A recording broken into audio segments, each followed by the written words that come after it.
mas lalong lumamig ang panahon. Siyempre, masarap humigop ng mainit na sabaw. Magluluto kami ngayon ng Bok Choy Tagalog at ang magtuturo sa atin ay Finas Sarap. Finas! Si Nanay Fina, ang sikat na sikat dito sa kanilang kalye sa San Juan na nagluluto ng Bok Choy Tagalog.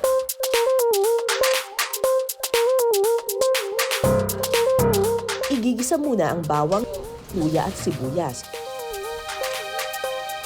Sunod na igigisa ang karne ng baboy.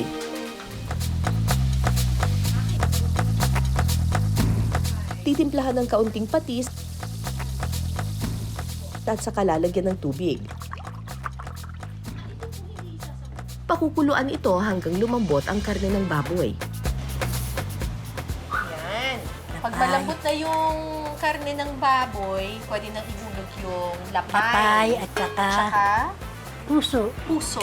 Yun. Alright. So, nalagay na natin yung lapay at saka yung puso. Susunod natin ang dugo ng manok. Okay. Ng manok. Ito, dugo ng manok Opo. na nilamas nila muna sa tanglad. Para, nagbubuo kasi agad siya. Oo, kapag dugo ito ng baboy sasama dun mismo sa sabaw. Dugo na ho yan, dugo Oo. na. Maputi ang sabaw. Oo, mas maputi pa rin yung sabaw kahit papano. Tapos bumubuo ka agad. Kaunti lang pala Kunti ilalagay. lang. Oo. Wag lang di, Tapos pakukuluan natin para maluto yung dugo ng manok. Okay.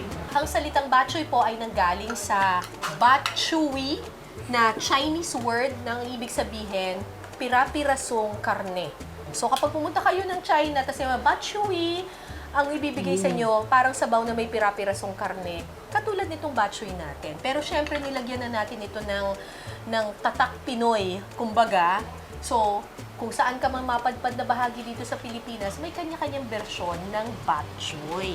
So, kapag nagawi po kayo sa may bandang Luzon, bok choy Tagalog po ang ibibigay sa inyo, may miswa po yun. Tsaka yung sabaw niya medyo maputi.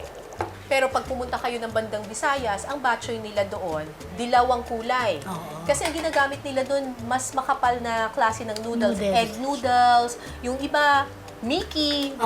Oo. Ganun ang ginagamit. Tapos may itlog. Tapos Masarap lalagyan din natin yun. ng Oo. miswa. Kaya ito na, ilalagay na po yung miswa. Para Mabilis lang maluto yung miswa. dali lang po yan. Oo, mabilis lang yan. Kapag kumulo na, ihahalo na ang kutsay.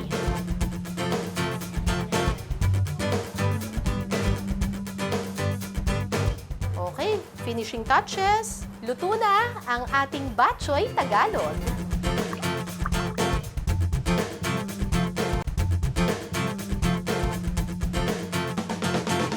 Alright, tikman na natin itong Bok Choy ni Nanay Finas Sarap.